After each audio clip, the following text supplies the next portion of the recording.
Ayan, ganyan siya mga beb pag suot-suot. O, di ba? Napaka-minimalistic yan. O, di ba? Tuloy natin.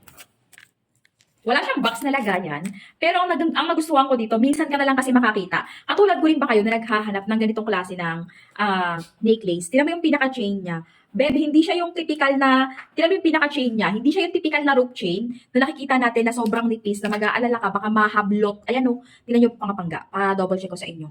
Tingnan nyo yung pinaka-chain niya. Ayan, tingnan nyo. O, di ba? Hindi siya yung typical na rope chain na pag nahablot, makapal. Solid. Solid yung pinaka-chain niya. Tapos, ayan. Ito yung pinaka-pendant niya. Ang ganda lang ng design. Butterfly design. O, di ba? Sukat natin to. Wait lang.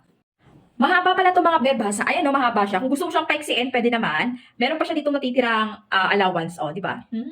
Suot mo. O. Napaka-minimalist lang ng design. Okay? Kung gusto mo pang pahabain, pwede mo pa siya pahabain if you want. Pero pag gusto mo small lang, ayan. Non-faded, non-tarnish, hindi nangangalawang. Beb, eto na yung mga nauuso ngayon. Ganyan na yung mga nauuso ngayon ng mga necklace. O, di ba? Butterfly or kaya heart. Naka-discount sale sila. Ganyan siya pag suot-suot. Check sa basket to ha. Sobrang baba, sobrang mura, naka-sale down. And take note, non-faded, non-tarnish, hindi nangangalawang yan. Okay?